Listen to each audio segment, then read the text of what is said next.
Este é o seu programa Evidências. E como você sabe, um programa em busca de fatos que comprovem a veracidade histórica da Bíblia Sagrada. Seria possível reconhecer cientificamente que a ideia de um Criador não é um mito?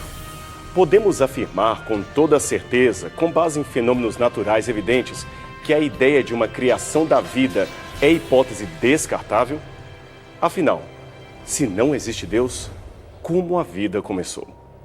Há mais ou menos 3 séculos e meio, a invenção do telescópio escancarou o universo aos olhos do homem, que imediatamente ficou surpreso e atemorizado.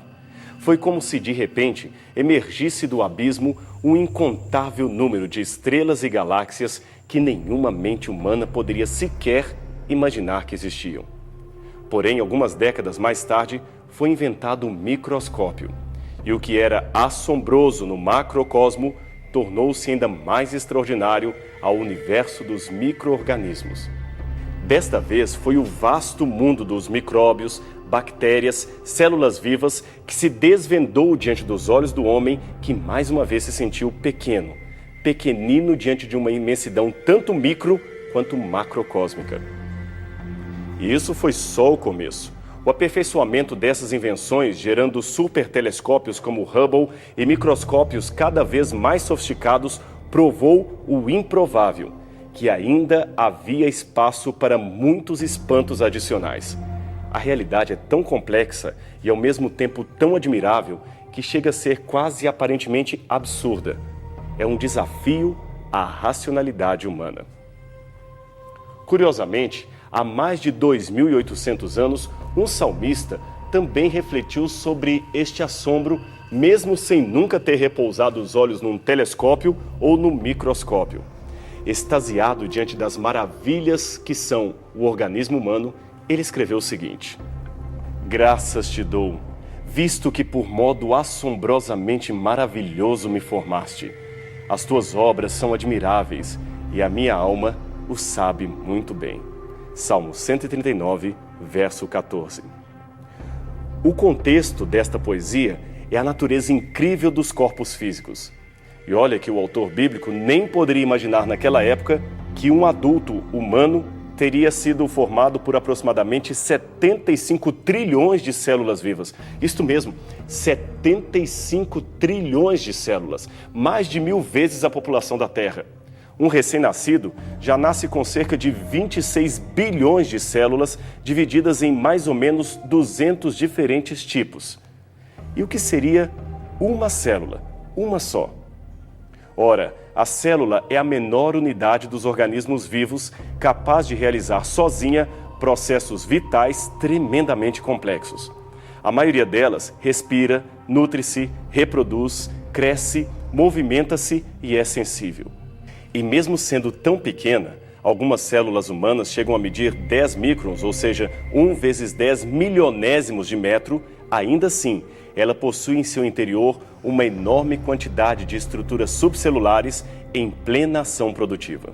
Embora o número varie muito de um tipo de célula para outra, algumas chegam a conter 500 mil ribossomos em suas organelas. É número que não acaba mais. Cada célula funciona como se fosse um organismo vivo.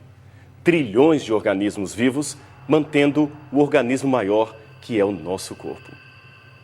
Qualquer especialista em microbiologia, por mais cético que seja, tende honestamente a admitir que a imagem que ele vê através de lentes de um microscópio eletrônico moderno é literalmente a miniatura de uma intrincada fábrica ultramoderna, inteiramente automatizada e em condições de funcionar sem a menor intervenção do mundo exterior. E, além disso, capaz de controlar toda a própria atividade, ou seja, dirigir-se a si mesma.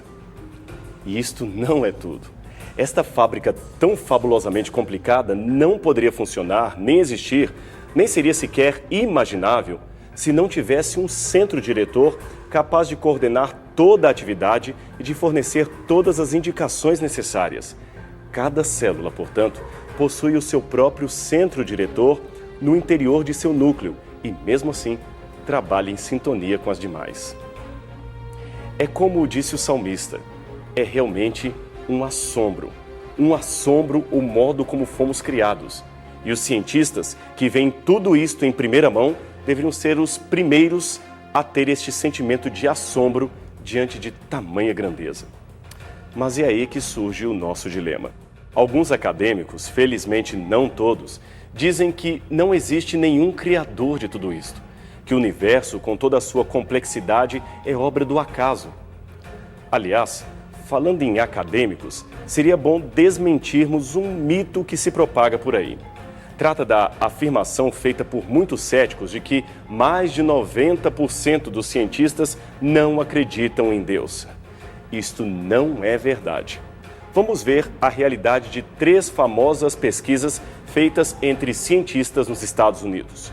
Em 1916, o psicólogo James Leuba publicou uma pesquisa feita 2 anos antes, segundo a qual apenas 40% dos cientistas entrevistados criam realmente em Deus. 58% eram descrentes e 2% não quiseram responder à entrevista. Leuba também selecionou e entrevistou um grupo que ele mesmo considerou os grandes cientistas da América e descobriu que, entre estes, o número de descrentes aumentava para perto de 70%. Bem, uns 20 anos mais tarde, o psicólogo repetiu a pesquisa e, segundo seus dados, o percentual de descrentes havia crescido de 65% para 85%, respectivamente. Leuba então concluiu que, com o passar dos anos, o academicismo e o avanço da ciência iriam erodir a fé dos cidadãos mais cultos, daqueles que, segundo ele, poderiam ser considerados os verdadeiros pensadores da humanidade. Em 1997, Edward Larson, da Universidade da Geórgia, resolveu refazer a pesquisa de Leuba, usando, desta vez, praticamente a mesma metodologia da entrevista anterior de 1914. Os números não foram muito diferentes. Uns 60% responderam à enquete, um percentual alto. E destes, 40% disseram crer em Deus e 45% disseram não crer em Deus. 15% deram respostas dúbias. Seguindo ainda o caminho de Leuba, Larson também entrevistou alguns que ele considerou os maiores cientistas da América e também notou que, entre eles, o percentual de descrentes aumentou para 72% dos entrevistados. Vamos parar para pensar um pouco sobre estas 2 pesquisas. Se os dados de Larson estiverem corretos, já temos um elemento para desmentir o prognóstico de Leuba de que a fé iria diminuir, pois os números permaneceram praticamente os mesmos. Também não vimos nada de 90% ou 99% dos cientistas declarando-se ateus, como se diz por aí. Isto é claramente, portanto, uma lenda urbana. Mas ainda há algo a analisar nesses números. Em primeiro lugar, o subjetivismo dos pesquisadores em decidir quem eram os grandes cientistas e quem eram os cientistas medianos. Ora, isto é muito abstrato, principalmente se estamos medindo níveis de inteligência. Veja, você poderá encontrar em meio aos chamados Dalit, os mais miseráveis e rejeitados da Índia, um garoto com capacidade de raciocínio semelhante a de um gênio, mas que o mundo nunca conhecerá porque viveu e morreu como um intocável da religião hindu. E, igualmente, poderá encontrar na Universidade de Yale um estudante mediano que está ali apenas devido ao aproveitamento de oportunidades sociais do que devido ao fato de ser realmente um gênio. E tem mais. Esses dados de ambas as pesquisas foram seriamente questionados por especialistas em antropologia social, estatística e história. A doutora Eugene Scott, por exemplo, antropóloga social e premiadíssima diretora executiva do Centro Nacional para a Educação e Ciência dos Estados Unidos, declarou que a pesquisa de Larson, assinada juntamente com Larry Withan e publicada na Nature, foi apressada e sem dados confiáveis para basear as suas conclusões. E antes que alguém pense que a doutora Scott é uma religiosa fundamentalista, saiba que foi ela quem liderou em 1980 um movimento para se proibir o ensino do criacionismo nas escolas públicas do Kentucky. Estamos, portanto, falando de uma evolucionista de renome que não reconhece as conclusões ou os dados dessas pesquisas. Outro que também criticou de maneira ainda mais pontual as conclusões de Larson foi o Dr. C. Mackenzie Brown, que é historiador das religiões formado por Harvard e Stanford. Ele notou que, além de apresentar problemas técnicos de demografia e também de amostragem dos entrevistados, ambas as pesquisas de Larson e Leuba falharam ao sustentar uma visão monolítica de Deus, de religião e de descrença. Aliás, a doutora Scott notou a mesma falha. Ambas as pesquisas tinham esse problema. Elas falavam sobre Deus mais ou menos assim: marque sim ou não diante da declaração abaixo. Eu creio em um Deus que está em efetiva comunicação intelectual com a humanidade, isto é, um Deus a quem podemos orar na expectativa de responder à nossa prece. Ora, havia muitos dos cientistas entrevistados que não eram ateus, mas deístas, isto é, criam em Deus, mas não na sua atuação em responder orações. Outros eram panteístas e criam em Deus, mas não no sentido pessoal que apontava a enquete. E havia outros ainda que criam em Deus, mas não sabiam como descrevê-lo. Todos esses, é claro, marcaram com um não à questão formulada e foram interpretados como ateus pelos idealizadores da pesquisa. As suspeitas de erro aumentaram depois que Lawrence Lacone, professor de economia do Chapman University, na Califórnia, resolveu, juntamente com seu grupo de estatísticos, examinar todos os dados sobre preferência religiosa reunidos por diversos institutos de pesquisa desde 1972 até 1990. E eles descobriram que, ao contrário do que diziam os mais pessimistas, a maior parte dos cientistas cria em Deus ou em algum tipo de divindade. De um modo geral, como você pode ver na tabela 2, apenas 11 a 21% dos professores acadêmicos e universitários demonstravam-se avessos à religião. E 66% chegaram a se declarar crentes na vida após a morte. Bem, para tirar a prova dos 9, a doutora Elaine Howard Eklund, que é socióloga da Rice University, fez uma nova pesquisa publicada mais recentemente que resultou na publicação em 2010 do livro Ciência versus Religião, o que os cientistas realmente pensam. O livro foi publicado pela Universidade de Oxford e contém uma enquete com aproximadamente 1.700 acadêmicos que poderiam ser considerados da elite americana se quiséssemos seguir o modelo elitista de Leuba.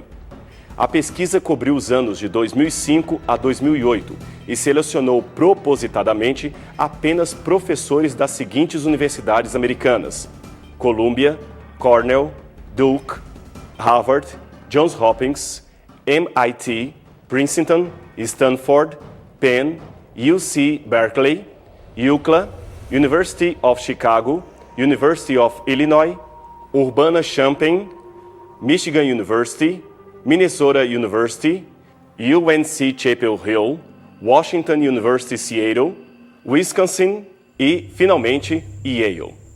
O resultado da pesquisa mostrou que aproximadamente 50% dos entrevistados se diziam religiosos.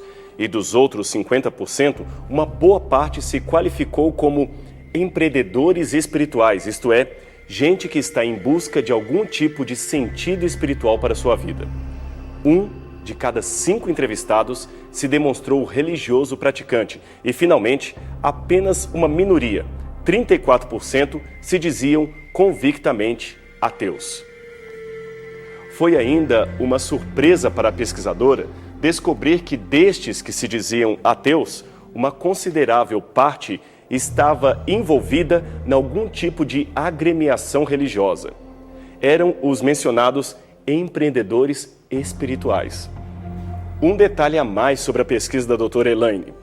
Ela também descobriu que a maioria dos casos de ateísmo que encontrou, a decisão que eles tiveram entre crer e não crer em Deus foi tomada antes que a pessoa entrasse para a carreira acadêmica.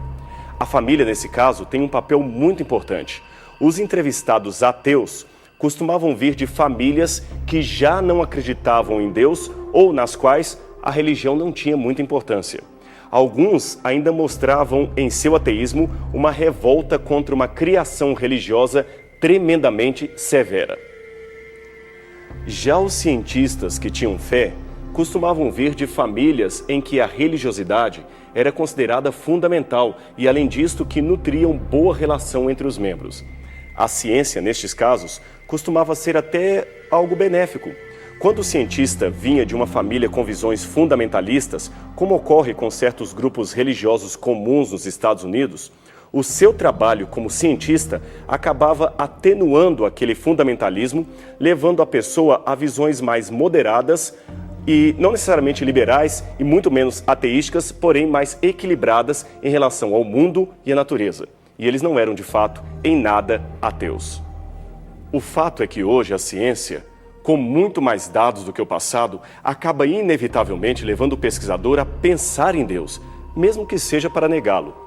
O que eu quero dizer é que, se a crença num Deus criador fosse algo tão ridículo quanto crer em Papai Noel, como aliás afirmou Dawkins, nenhum acadêmico, nem ele mesmo, precisaria de tantas páginas para refutar esta crença. A ideia de Deus continua insistentemente presente no modelo explicativo das origens. Tirá-lo do processo significa criar incômodas lacunas no modelo científico. Veja uma coisa, o Dr. Hubert Jochen, que lecionou por muitos anos em Berkeley, na Califórnia, e que apoia totalmente a teoria da evolução das espécies, negando a existência de Deus, fez uma admissão muito importante. Ele disse: é impossível que a vida tenha se originado apenas das proteínas. Realmente, o DNA é necessário para a fabricação das proteínas, mas as proteínas também são envolvidas na produção do DNA.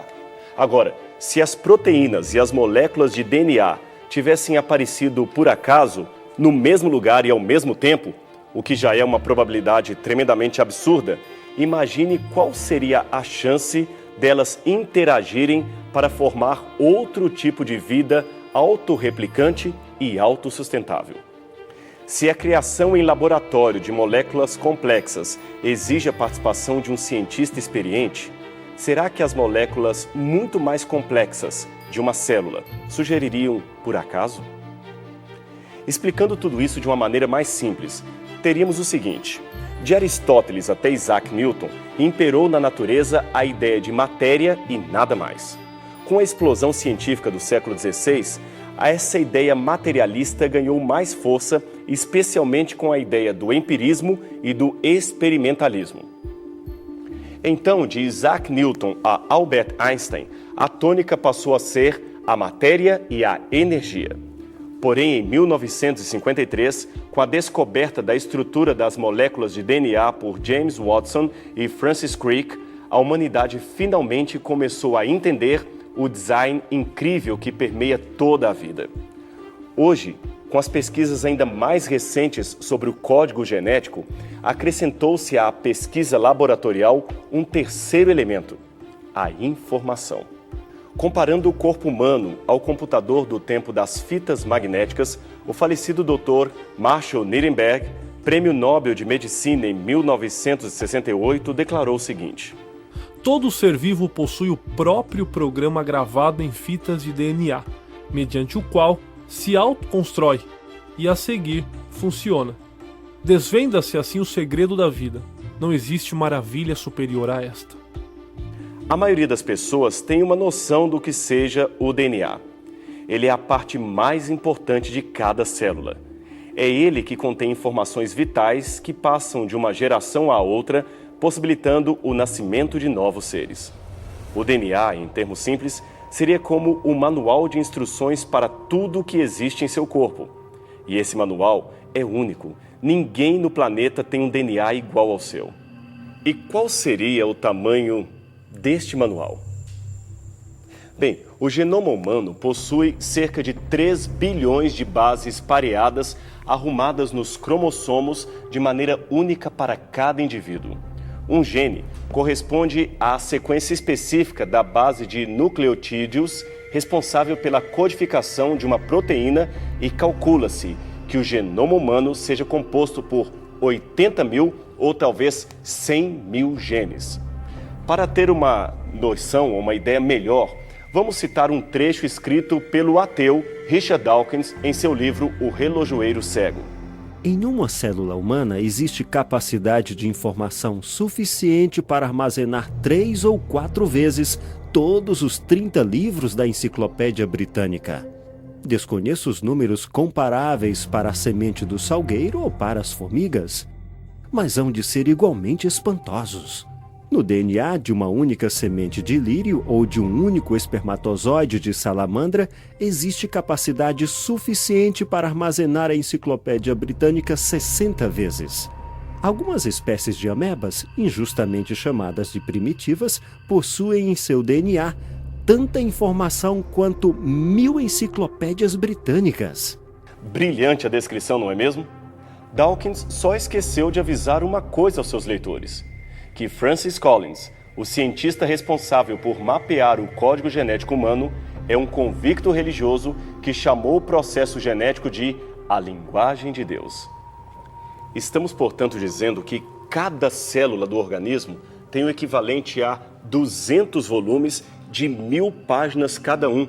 Se levarmos em conta todas as 3 bilhões de bases do genoma de uma única pessoa, um bom leitor levaria em média 9 anos e meio para se ler tudo isto em voz alta, sem parar 1 minuto sequer para descansar.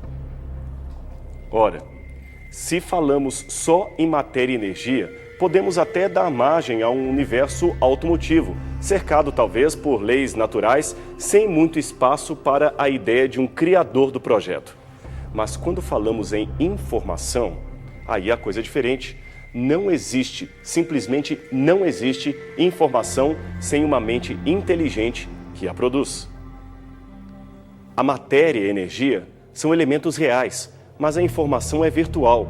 A simples ordem da matéria ou da energia não implicaria na existência de informação, pois a informação necessita de relação processual inteligente entre 3 sujeitos: o transmissor, o intérprete e o receptor.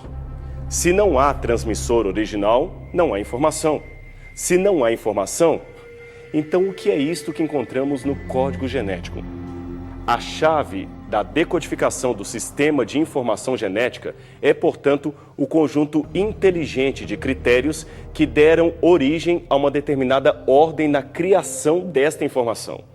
E é óbvio que, se não há um transmissor inteligente e um receptor inteligente, não pode existir um sistema de informação inteligente. As informações contidas no DNA estão sendo interpretadas pelos cientistas e estão chegando até nós por um processo muito inteligente. Muito longe de ser um processo aleatório, trata-se de um programa planejado, complexo e organizado, como, aliás, são os melhores programas criados nos ambientes de alto nível da inteligência que hoje conhecemos. Só porque o nome do fabricante ou programador não vem escrito como Made in China no canto inferior de cada célula, isso não significa que este programador ou criador não exista. Afinal, ele existe. O seu programa, a sua arte, estão aí e podem ser interpretados. E estes programas nos dizem mais: que esse programador cósmico tem uma sensibilidade e uma inteligência acima de qualquer capacidade conhecida pelo ser humano. E um detalhe importante: este programa nos mostra que o programador ama você. Logo, por que não admitimos a sua existência e o chamamos logo do modo mais justo que poderíamos? Deus e Pai. Pense nisso. A gente se encontra no próximo programa.